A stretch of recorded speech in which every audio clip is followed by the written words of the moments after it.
Secretary, you've guided this alliance through one of the most consequential periods in its history. I realize, I was talking to your wife, I personally asked you to extend your service. Forgive me. I'm asking to read the citation.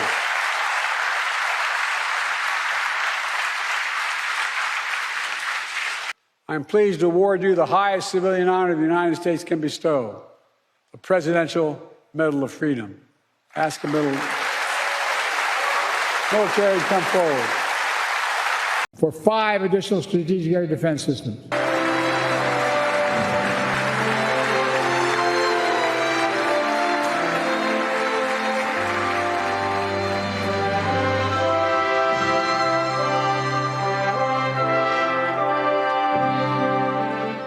On NATO and EU's most eastern frontier, tensions are mounting as a joint military exercise between China and Belarus begins near the city of Brest, only a few kilometers from the Polish border. Today, every inhabitant of this planet must contemplate the day when this planet may no longer be habitable. Every man, woman, and child lives under a nuclear sword of Damocles, hanging by the slenderest of threads, capable of being cut at any moment by accident or miscalculation or by madness. The weapons of war must be abolished before they abolish us.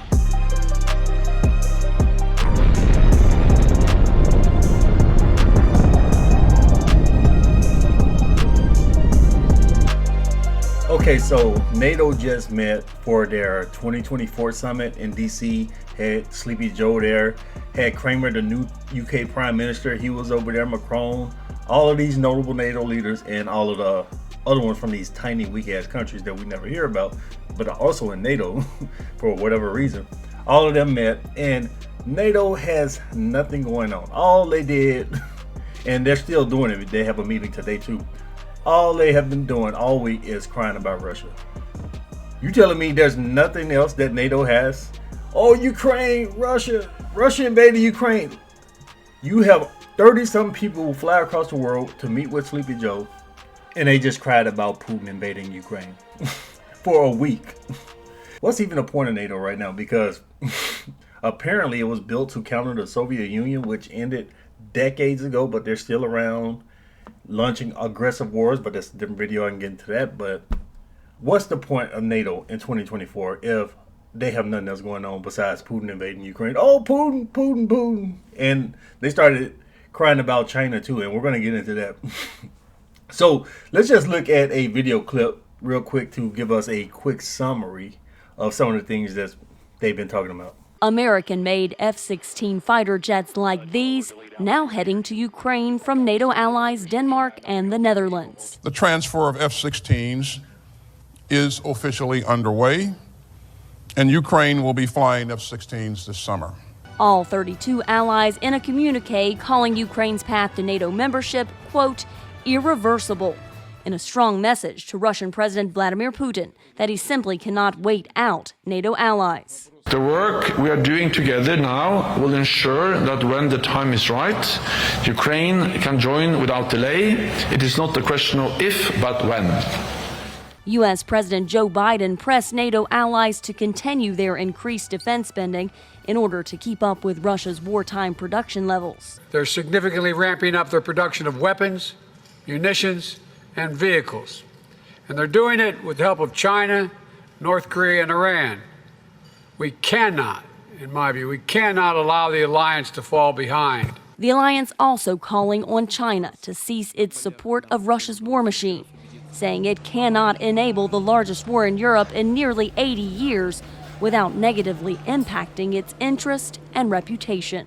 The declaration we have agreed today is the strongest message NATO allies have ever sent on China's contributions to Russia's illegal war against Ukraine.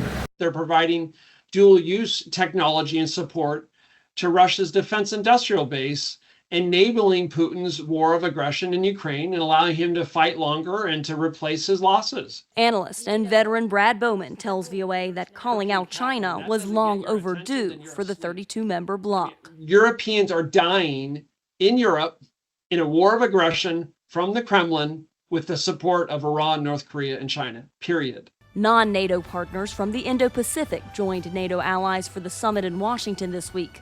Officials say attendance by Japan, South Korea, Australia, and New Zealand sends a message to China that democratic alliances will stand up for the rule of law, no matter where an aggressor tries to break it. Okay, so we're going to get into an article from Al Jazeera just talking about some of the things that's going on this week at NATO. It's kind of a lengthy article, so I'm not going to read the entire thing. I'm going to read the intro and kind of do a summary of some of the things, kind of break down some of the things that this article is talking about.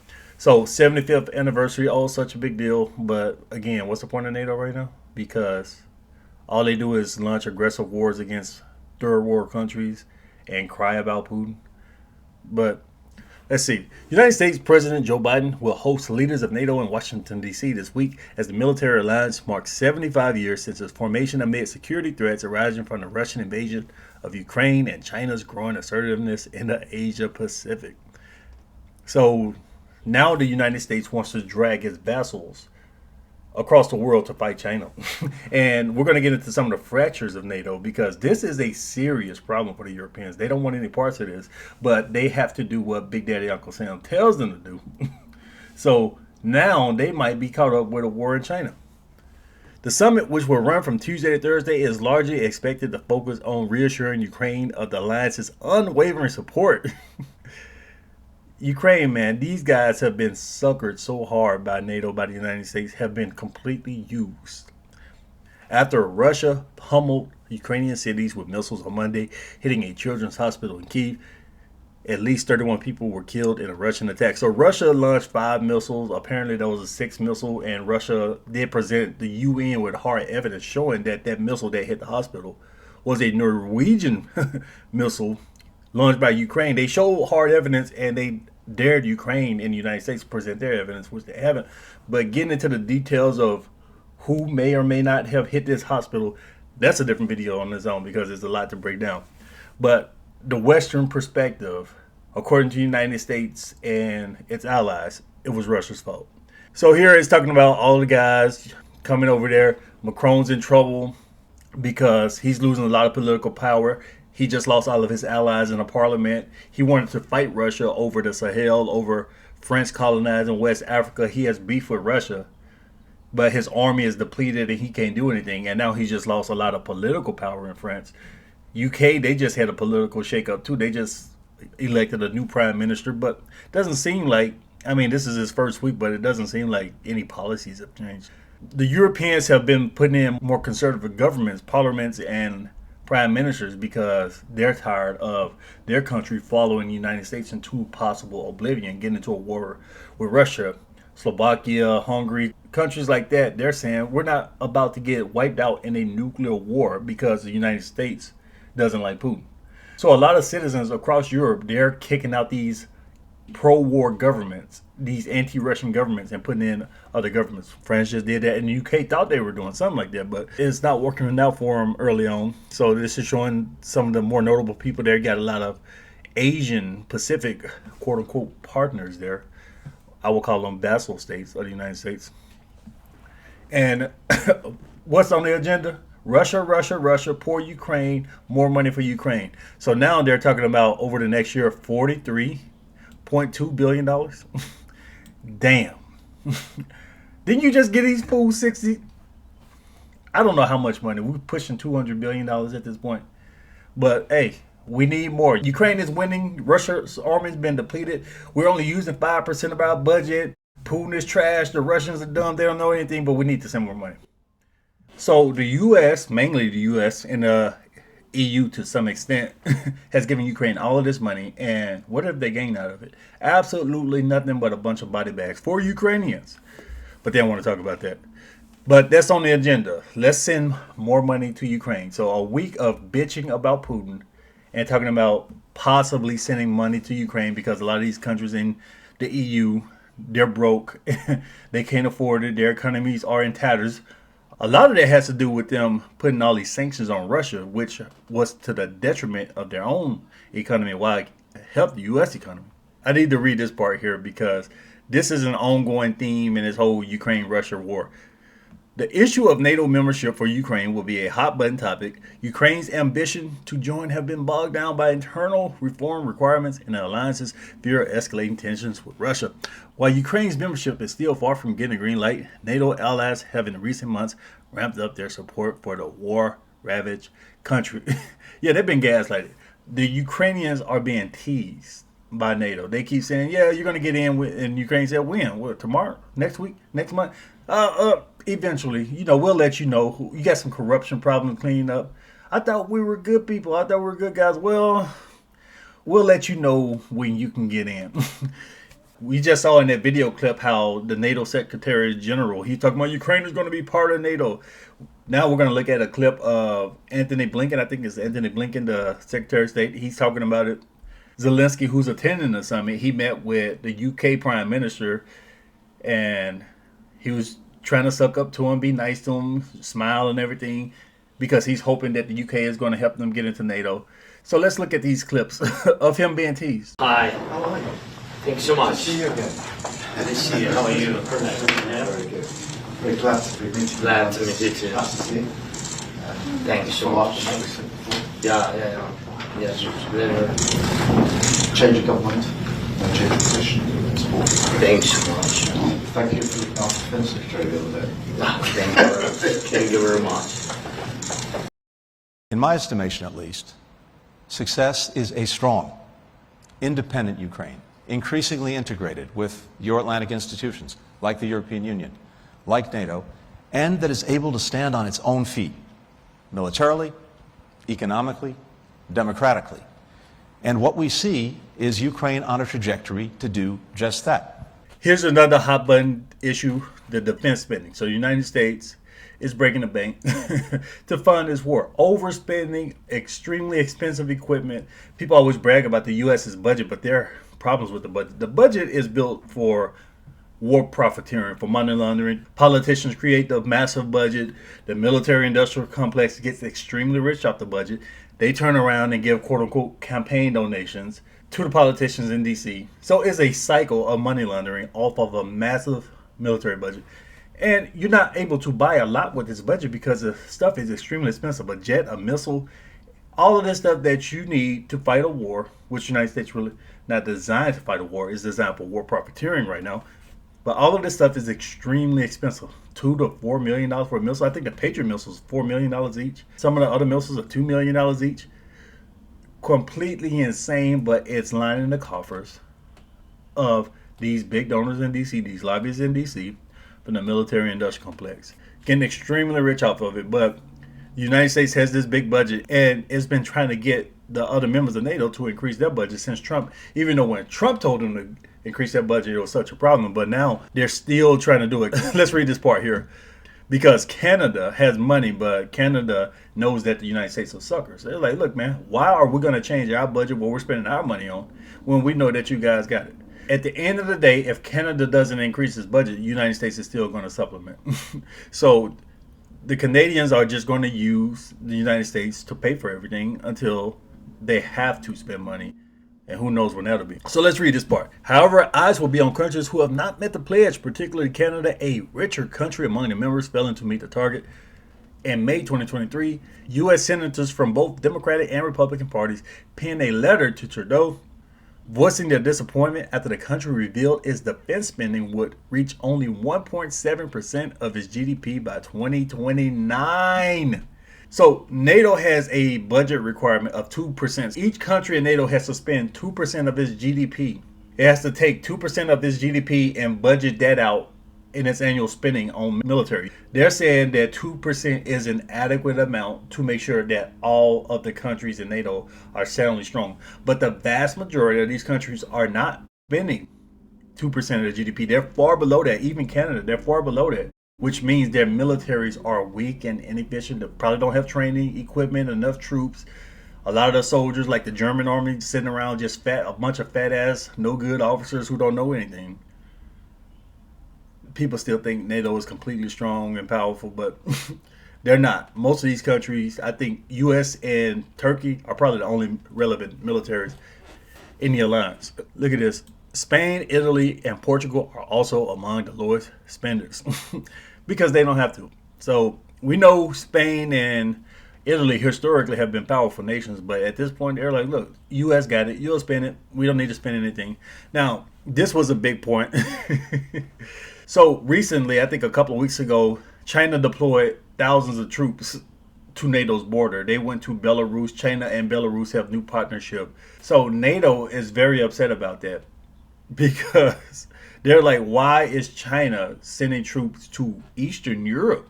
But as mentioned earlier in this article, many of the South Pacific leaders, Japan, South Korea, they got New Zealand over there. A lot of these leaders are there because the United States has dragged them there, because the United States never wants to go to war alone. The United States likes to talk about how trash and weak, and China, they're a bunch of copycats and everything, but it needs 100 nations to help it fight China. So it's trying to wrap up the Philippines, Japan, South Korea, Australia, Malaysia. It wants to get all of these countries to help it jump China. And it's not going to work, but these people, they show their faces. But at the end of the day, if something pops off, they're not getting caught up in a war like that because they have to live with China. They're neighbors. United States is across the world. So they actually give a damn about living with China long term. So if they get caught up in some war with China, now, how's the partnership with them going to be like in 10 years from now, 20 years from now with China? They're going to ruin their relationships with China because they're being the U.S.'s flunkies. So they're going to show their face just to appease the U.S. But at the end of the day, these countries are doing business with China and they're not trying to fight China at all. So let's look at this map real quick to see what the hell is going on. China deployed troops to Eastern Europe on the border of Poland, not too far away from Ukraine. So the city is Brest, Belarus. You got Belarus, you got Russia, you got China, you got Iran, you got North Korea. This alliance is building. You might even have Brazil and India in there. They're more financial at this point, but who knows what's going to happen if World War III pops off. But right now, look how close this is to Poland. Allegedly, there are about 20,000 troops on the border of Eastern Poland. And Poland actually, this week, Poland was talking about shooting missiles because Russia hits a lot of targets. This is Western Ukraine right there on the border. Russia is shooting missiles over here, hitting a lot of targets. So Poland is saying, well, can't we just shoot from Poland and hit these Russian missiles and just say, well, we thought the missiles were going to enter Poland airspace. And the United States, I think it was yesterday, the United States just told Poland they need to shut the hell up with that and back down. Because if they do something like that and Russia hits them back, then the United States is not going to come to their rescue. So let's zoom in a bit. So Brest, Belarus, 5 miles away from Poland, 50 miles away from Ukraine. You got thousands, hundreds of thousands actually, hundreds of thousands of Russian troops across southern Belarus. You got thousands more Chinese troops in western Belarus, right there next to Poland, and not too far away from Lithuania either, and not too far away from Ukraine. And we even have Russia talking about, since the United States has medium-range missiles, nuclear missiles that they're going to push into Europe, Russia is also building these same missiles, and they're going to push their nuclear missiles, medium-range nuclear missiles, into Europe. So hopefully nothing pops off, but let's get back to this article here. They're talking about what's at stake for Biden. So we know that Biden is a decrepit old man. That debate performance pushed the media to the point where they could no longer hide a lie. So the world is watching him to see if he passes out, if he drops dead during the summit. And they're also extremely worried because the propaganda is that, well, Trump, you know, he's in bed with Putin, so if he wins, then NATO is completely done. What Trump did during his term was actually hold NATO accountable. And he even threatened him, look, why are we being your suckers and you want us to defend you? Like he was telling Germany, you doing all this business with Russia, you don't want to build your military, but at the end of the day, you want us to come to your rescue? But to these dumbasses in the West, that means that Trump is pro-Putin and anti-West. It means that he wants Putin to wipe out Germany. He wants Putin to take over Poland. Here's the thing. if the United States is fronting all of the resources, or nearly all of the resources, what's the point of these other countries other than just having airports for the United States to land in? That's why I asked at the beginning of the video, what's the point of NATO right now? Because these guys are doing nothing but using the United States to foot the bills to build up their military and expect the United States to pay for everything. Even this entire Ukraine situation where the United States has fronted most of the money, but the United States lives across the world. It's like Poland, Germany, Lithuania. You're right here with Russia. Why are we paying for everything? If Putin is such a threat, shouldn't you be building up your military? And that's another thing. These people know that Putin is not trying to invade them and rebuild the Soviet Union, because if they were, they would actually take it seriously and actually make real moves to build their militaries. But nobody in NATO is doing that. Nobody in NATO, not even the United States, is building up as if Putin is a real threat to take over Europe. It's just propaganda. So they're saying that, well, Trump might leave NATO, or he's going to significantly reduce the U.S.'s role. Now, here's another thing that's going on. Can the alliance hide disunity among its members? Although the NATO summit would try to demonstrate strength and unity amid rising security threat from Russia and China, the internal rifts among its member states will be hard to mask. Turkey and Hungary were the holdout members that delayed Finland's and Sweden's bid to join NATO. The two are also among only a handful of NATO members that remain friendly with Russia. Hungarian Prime Minister Viktor Orban ties with Moscow are especially likely to drive tensions. Orban, who currently holds a rotating presidency of the European Council, has repeatedly blocked EU aid to Ukraine, has continued to trade with Russia. Yeah, Orban, he even went to meet with Putin. He went to Moscow, sat down, had an hours-long meeting with him, but he also went to Kyiv, met with Zelensky, he even went to Beijing recently. So he's trying to be a peace broker. He's going to all of these guys, meeting them at their homes, shaking their hands, and trying to figure out how can we stop this? Because Hungary recognizes, look, we got to live with Russia. We're right here next to Russia. United States is across the world. But what came of that? The United States condemned them. They talked crap about them. The EU, Britain, France, and all that. They said, oh, Hungary, you're trash. You're done. Why are you meeting with Putin? These guys are too emotional. You got a band trying to stop a war where hundreds of thousands of people have died, millions more injured, and Orban is going around trying to broker peace. But these guys, since they want to keep the money flowing, they don't give a damn if Ukrainians die. They want to keep the money flowing. They say, oh, Hungary, you're such a bad country. Orban, you're a terrible person. And you got people calling for Orban to be kicked out of NATO, to be kicked out of the EU. And another rift that's going on in NATO is France openly said, look, man, we're tired of being the United States' vassals. We don't want to get caught up in World War III with the United States, especially against China. United States, you got beef with China. Don't try to drag the Western European powers into a war with China, because we can't win there. You just get us wiped out.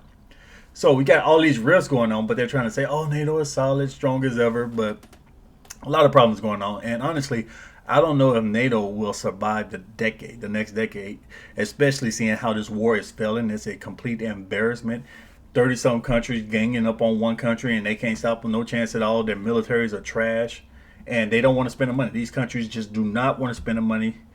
Since the Trump years, the United States has been begging these countries to spend more money on military, and they're not doing it. They will not do it. So that's the story here. Russia, Russia, Russia. Oh, now China's helping them. China, you're such a bad country. How dare you help Russia? We can help Ukraine, but you can't help Russia. 30-some countries can gang up on one, but if that one country gets help from any outsiders, especially China, oh, it's a bad thing. So, what's the point of NATO? What is the point of their existence? They have a whole weeks-long meeting, and all they can talk about, oh, Putin is such a bad guy. So, leave me your thoughts about this in the comments below. Share the video. Thanks for watching.